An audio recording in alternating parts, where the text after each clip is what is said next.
Columnas políticas. Continuamos con la audiosíntesis informativa de Adrián Ojeda Román, correspondiente al martes 8 de agosto de 2023. Demos lectura a algunas columnas políticas que se publican en periódicos de circulación nacional. Historias de reportero, por Carlos Loret de Mola, que se publica en el periódico El Universal. El error político de los libros de texto. El presidente está cometiendo un error de cálculo político con el debate de los libros de texto gratuitos. López Obrador ha buscado aplicar la misma receta. Detecta un asunto que causa polarización, lo vuelve principal tema de conversación, lo usa para distraer la atención y termina generando réditos electorales al dividir a la sociedad.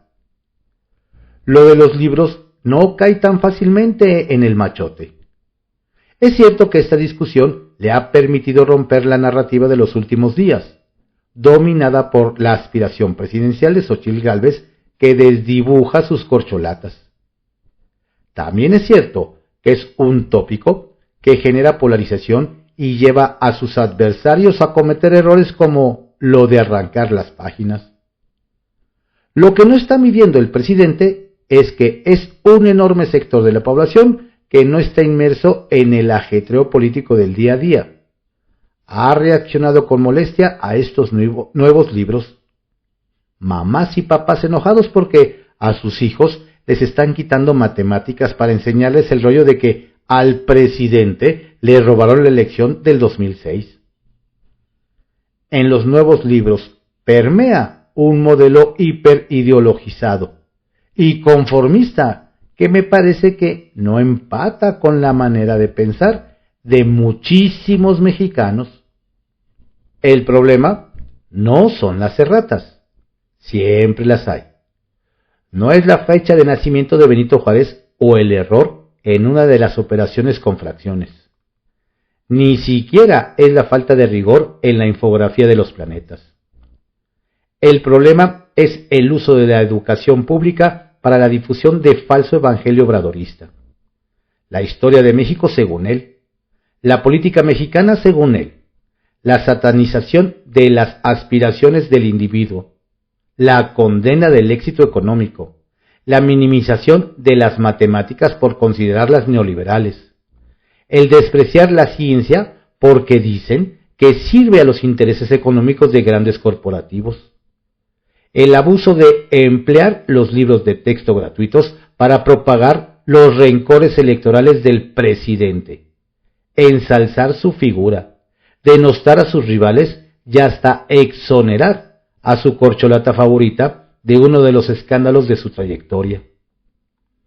Este falso evangelio obradorista se exhibe cotidianamente en un presidente que no viaja al extranjero porque le saca ronchas la globalización, que considera que estudiar fuera de México es de corruptos, que dice que no hay que ser aspiracionista, que bastan 200 pesos y un par de zapatos, que no compra medicinas, por no enriquecer a los laboratorios, aunque deje al país sin medicamentos, que es amigo entrañable de los dictadores comunistas y les hace el feo a los presidentes capitalistas, que apuesta por normalizar el dijistes en vez de impulsar que los niños aprendan inglés, que considera estratégico preservar los remedios caseros más que enseñar la importancia de las vacunas. Le llamo falso evangelio porque en cada uno de sus postulados hay un desmentido a la mano. Un hijo, un hermano, un alto funcionario, un propio presidente que hace temblar este potaje de prédicas que, me da la impresión, no es compartido por el grueso de los padres de familia, que no quieren a sus hijos en las filas de ese adoctrinamiento y pueden cobrarse electoralmente este abuso. En privado, por Joaquín López Dóriga, que se publica en el periódico Milenio. Cruje el frente opositor. El llamado frente opositor está comenzando a dar muestras de agotamiento, lo que no podía ser de otra forma cuando está formado por los dueños de los partidos políticos y de organizaciones civiles sin representatividad alguna, más que sus intereses personales y de grupo. Y así, conforme ha corrido las precampañas, les queda agosto, sus proyectos de poder han hecho crujir la alianza, que se agravará conforme avancen los tiempos y lleguen los de elegir a su candidato presidencial el próximo día 3. Y luego a los de 9 gobiernos, 500 diputados federales, 128 senadores, 1.580 alcaldes y 31 congresos locales. Hoy han comenzado los ajustes de cuentas, dejando a un lado el propósito común de sacar a Morena de Palacio Nacional. El primero que tiró la piedra fue Claudio X González contra el priismo de Enrique Peña Nieto, teniendo en su mesa al impresentable de Alejandro Moreno. Antes le abrieron la puerta a los que podían serios y a los que no pudieron quisieron figurar para absolver su pasado y negociar su futuro. En medio de todo, López Obrador les destapó a Xóchitl Gálvez, que los rebasó por la derecha, por la izquierda y por encima, lo que aún no digieren ni aceptan. Por eso, parte de la ofensiva en su contra de personajes del PAN, del PRI y de esas sociedades civiles de derecha. Pero así como le decía que López Obrador no la vio venir cuando la destapó, estos dueños del frente tampoco. Y de ser Xóchitl la candidata de la oposición, no les deberá nada. Y de llegar a ser presidenta de la República, tampoco, que es lo que no superan. Retales. 1. Tablas. Marcelo Ebrard me dijo ayer que va en un empate técnico con Claudia Sheinbaum y que se va a cerrar. Ya explicó que en la consulta de Morena, 75% será el voto directo y el resto las respuestas a las preguntas. Es decir, el que gane la elección de las boletas será el candidato presidencial. 2. Cinismo. Francisco Garduño, a un director del Instituto Mexicano de Migración, que declaró hace unos días su amor a los migrantes, dijo ayer que México es un ejemplo mundial de atención a migrantes, lo que la realidad niega. Ahí están los 40 quemados en su albergue de Ciudad Juárez y los cientos de muertos en su paso por México, que el mismo López Obrador ha declarado como riesgoso. Y 3. Secreto. Este gobierno de la transparencia acaba de dar una prenda más que lo acredita como tal: reservar hasta el 2028 la información sobre la elaboración de los libros de texto gratuitos. La verdad es que López Obrador está protegiendo a esos genios para los que Benito Juárez nació un 18 de marzo. Los nazis quemaron libros en la Segunda Guerra Mundial. Es posible multiplicar 4 mangos por 2 mangos y que Querétaro está en Guanajuato y al revés. No se vaya a dar una fuga de cerebros. Bitácora del director, por Pascal Beltrán del Río, que se publica en el periódico Excelsior. Fiscales incómodos. Uriel Carmona, el fiscal morelense, detenido el viernes pasado, no es el primer responsable estatal de Procuración de Justicia en ser removido por no convenir a los intereses de un gobierno morenista. Ya había sufrido esa suerte Jorge Winkler, el fiscal de Veracruz, en septiembre de 2019. Tanto Carmona como Winkler llegaron a sus cargos antes de la alternancia de 2018 en sus respectivos estados y resultaban incómodos para quienes arribaron entonces al poder. Winkler fue removido por el Congreso Estatal en un proceso irregular y valiéndose de pretextos administrativos. Posteriormente, la Policía Estatal cercó sus oficinas. El funcionario destituido se declaró perseguido político y se ocultó durante 3 años hasta que fue ubicado en Puerto Escondido, Oaxaca, y sometido a proceso y encarcelado. En el caso de Morelos, el Congreso Estatal no fue tan obsequioso. Carmona fue detenido con base en los resultados de una autopsia con la que discrepó la Fiscalía de la Ciudad de México. Esta lo acusa de haber ocultado las pruebas de un presunto feminicidio. Ayer en su conferencia mañanera, el presidente Andrés Manuel López Obrador prácticamente lo declaró culpable cuando aún es indiciado. Él tuvo que ver con el ocultamiento de la verdad sobre el asesinato de una joven en la Ciudad de México, y por eso interviene la Fiscalía Capitalina, dijo. ¿Qué puede esperar el Estado de Morelos ahora que Carmona fue separado del cargo? Quizá lo mismo que ocurre en Veracruz, donde la Fiscalía, a cargo de Verónica Hernández y Adams, se ha convertido en un instrumento para perseguir a opositores. Antes de arribar al cargo, Hernández fue la directora jurídica de la Secretaría de Gobierno del Estado, que encabeza Eric Patrocinio Cisneros. En Veracruz se dice que quien realmente maneja la Fiscalía es este. En todo caso, la dependencia se ha encargado, en connivencia con el Poder Judicial, de procesar a distintas personas a los que el gobierno estatal ha dado trato de enemigos. De no ser por la intervención de jueces federales, varios de ellos, como José Manuel del Río Virgen, secretario técnico de la Junta de Coordinación Política del Senado, y Paciano Rueda Canseco, alcalde de Jesús Carranza, seguirían en prisión. Casualmente, la Fiscalía Veracruzana tiene en sus manos un caso de presunto feminicidio que no ha valido a Hernández. Se trata con el rigor que ha conocido Carmona. Me refiero a la muerte de Gloria Carolina Cházaro, teniente de la Armada de México, quien fue la primer comandante de un barco militar en el país, que ha sido clasificado como suicidio. Familiares de Cházaro exigen indagar su muerte como un feminicidio a manos de su pareja, otro oficial de la Armada. De acuerdo con un hermano de la víctima, hay un video de una cámara de vigilancia en el que se ve que el hombre señalado abandona la casa de Fortín de las Flores, donde fue encontrado el cuerpo minutos antes de que se realizara el hallazgo.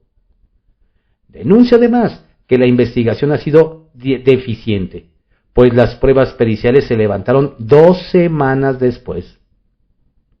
¿Qué papel cumplirá quien sustituya a Carmona en la Fiscalía morelense? De entrada, será interesante saber si las pesquisas sobre las presuntas relaciones del gobernador Cuauhtémoc Blanco con personajes del crimen organizado continúan o se detienen. La suerte de las fiscalías autónomas parece estar echada. En los hechos, se está regresando al esquema anterior, el de los procuradores dependientes de la voluntad del gobernador. Buscapiés. Hablando de Veracruz, si en algún lugar se ha partido el López Obradorismo, es en ese estado. El secretario Cisneros fue desplazado como representante local de las aspiraciones de Claudia Sheinbaum, y ese papel ahora lo cumple el diputado Juan Javier Gómez Casarín, presidente de la Junta de Coordinación Política del Congreso Local y hermano de Alejandro Gómez Casarín, brazo derecho de la gobernadora campechana Laida Sansores.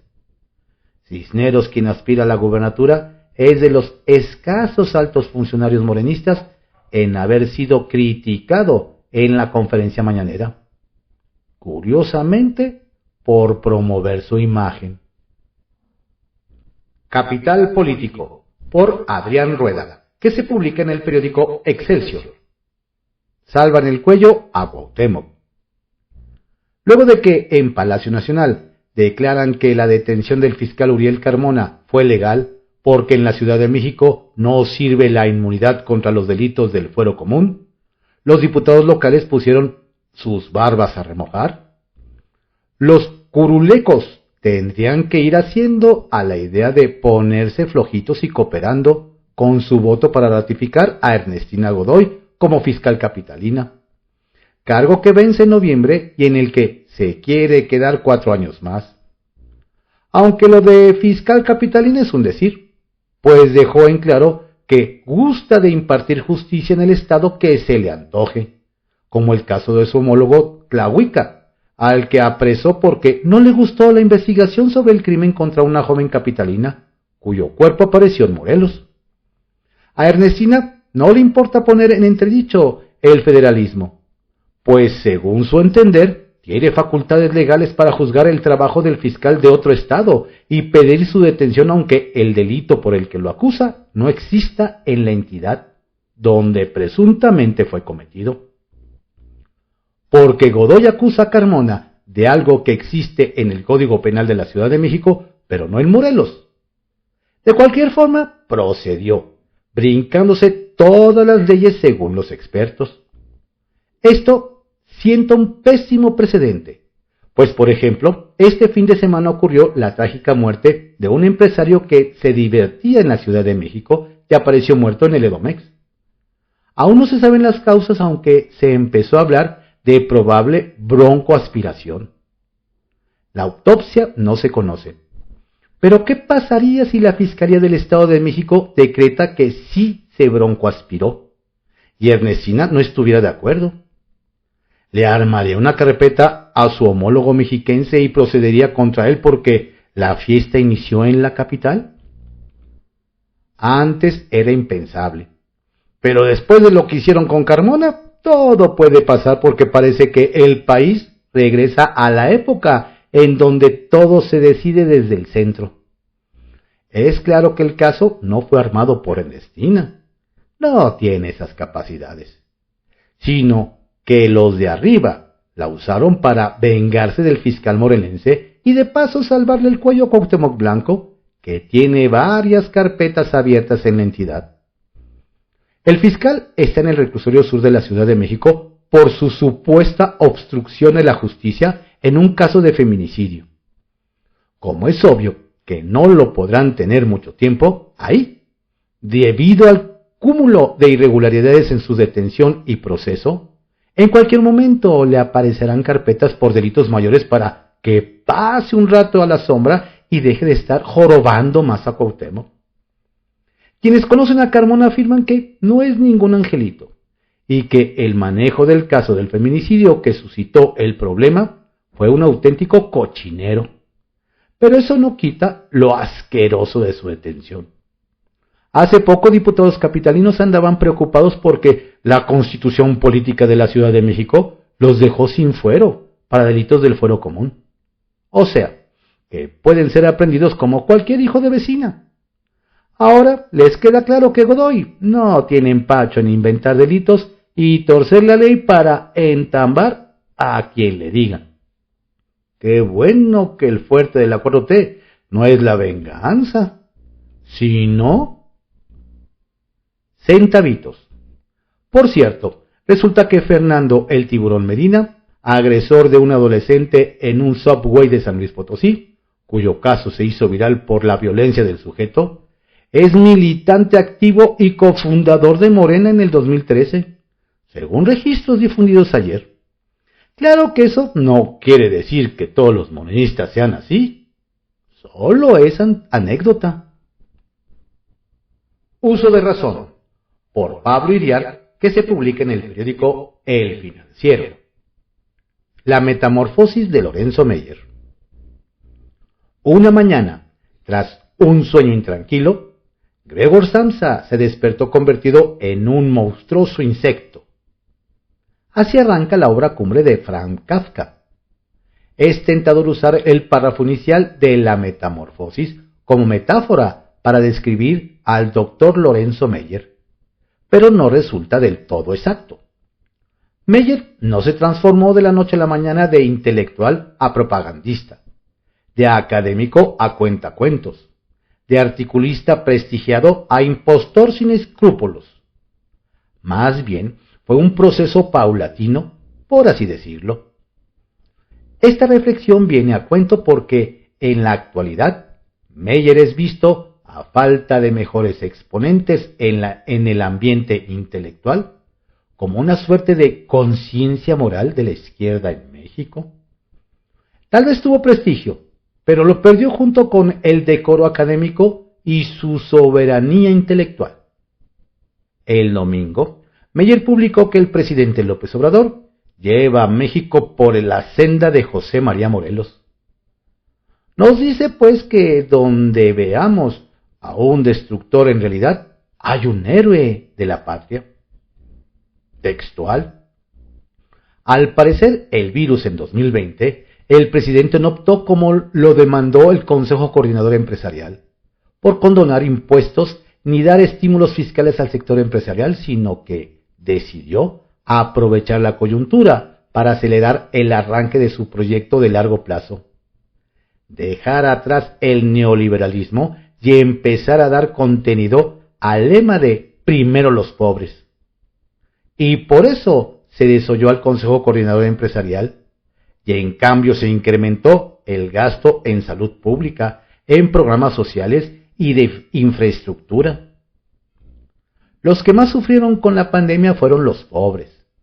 Resistieron las empresas cuyos propietarios tenían músculo para aguantar. Y lo hicieron con base en recortes de personal. Cientos de miles de pequeñas y medianas empresas quebraron. Si van a quebrar, que quiebren, dijo el presidente López Obrador, que dejó a su suerte a los empresarios y a los trabajadores. 3.800.000 mexicanos que habían dejado de vivir en la pobreza regresaron a ella debido a la mala gestión del presidente López Obrador. México ya no era un país exportador de braseros y volvió a ocupar el primer lugar de detenciones en la frontera sur de Estados Unidos. Tuvieron que huir y lo siguen haciendo del paraíso obradorista a la meca del neoliberalismo de Estados Unidos. Hundió al sector salud en la peor catástrofe de la historia. 15 millones de mexicanos de bajos ingresos dejaron de tener acceso a la atención médica. 750,000 muertos dejó la pandemia en México, cifra que nos convirtió en uno de los países donde mayores estragos causó la pandemia. Miles de niños han muerto de cáncer por falta de medicamentos. En los hospitales de alta especialidad, los enfermos tuvieron que comprar sus medicinas y hasta las gasas para sus heridas. México fue el país donde, porcentualmente, más médicos, paramédicos y enfermeras murieron por COVID. El gobierno mandó indumentaria que no servía para proteger al personal de los hospitales y centros de salud. 3 años consecutivos lleva a la baja el gasto en salud, según datos de la Secretaría de Hacienda. El gasto actual en salud es el menor en 10 años.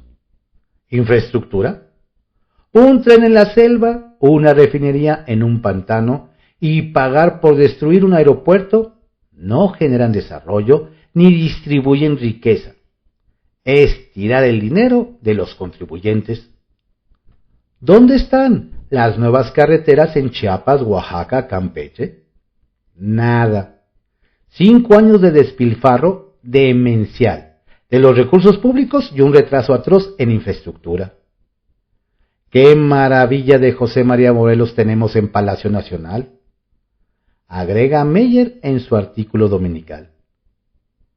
Las últimas cifras del INEGI permiten suponer que, de continuar el proceso inaugurado por la victoria electoral del López Obradorismo, quizá la utopía de Morelos pueda adquirir realidad y se logre moderar la opulencia y la miseria.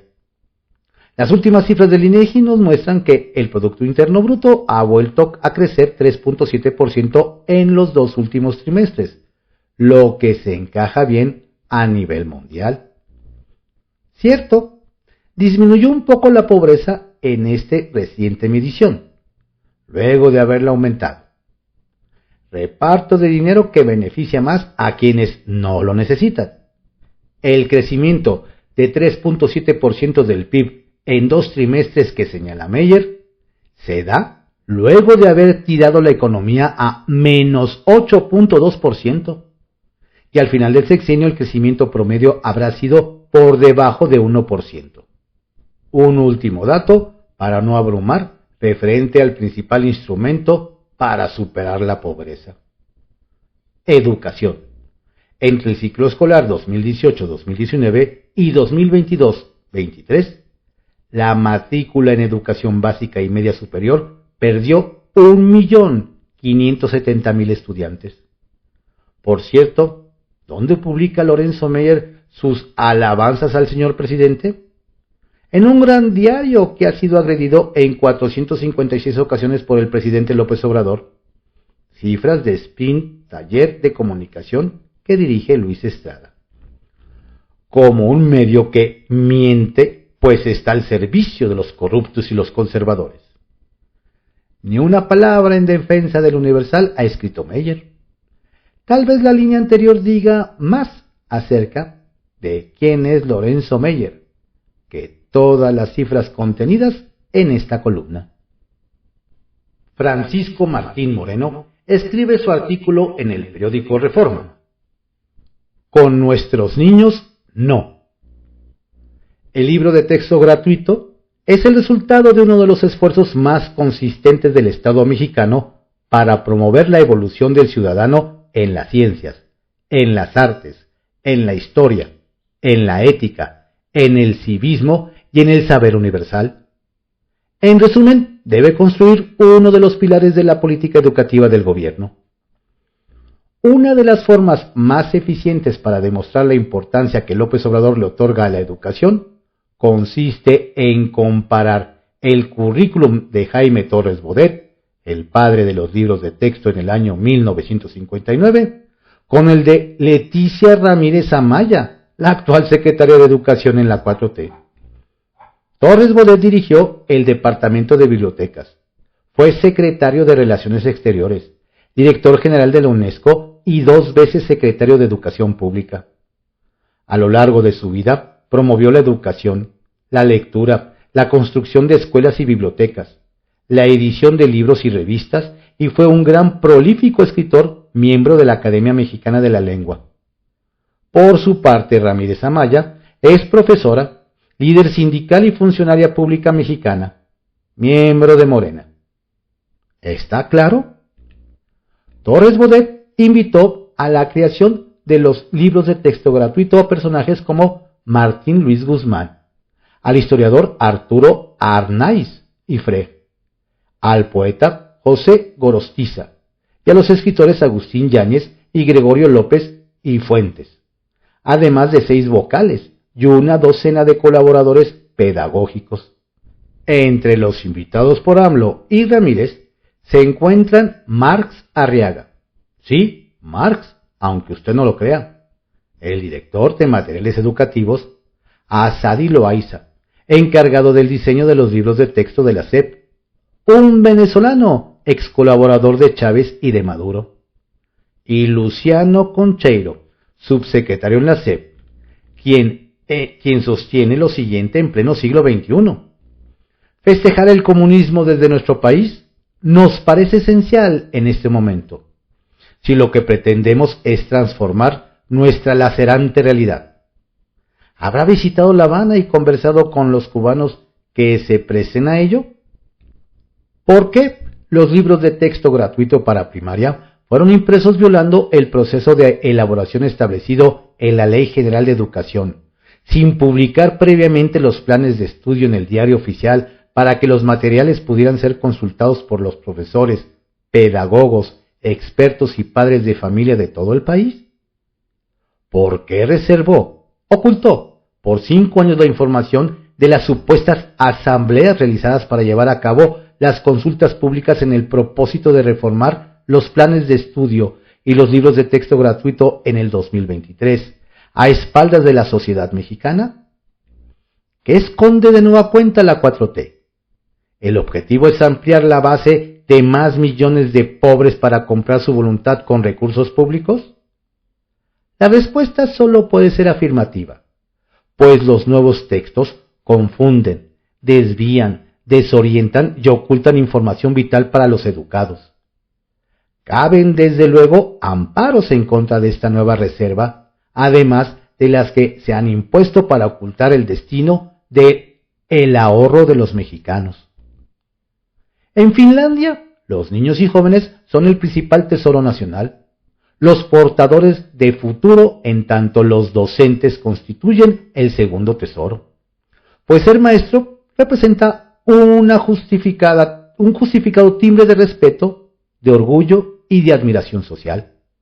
Al guiar con talento y conocimiento a la juventud en materia de innovación, de creatividad y de emprendimiento para elevar el PIB, ejercer los máximos niveles de libertad con bajos niveles de corrupción, aumentar la esperanza de vida y mejorar la desigualdad social.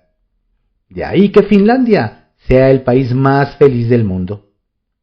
AMLO ha desperdiciado cientos de miles de millones de pesos, los ahorros de la nación, en obras públicas que nacerán quebradas de punta a punta.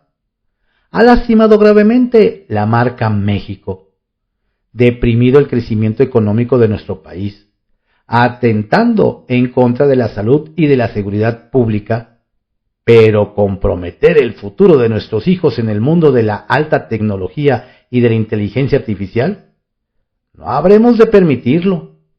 AMLO se metió en un callejón sin salida al atentar en contra del supuesto valor de cada mexicano. Sus hijos no pasarán, por supuesto que no. Ya comenzaron los amparos y la protesta de los padres de familia. La sociedad organizada, no. Con nuestros hijos, no.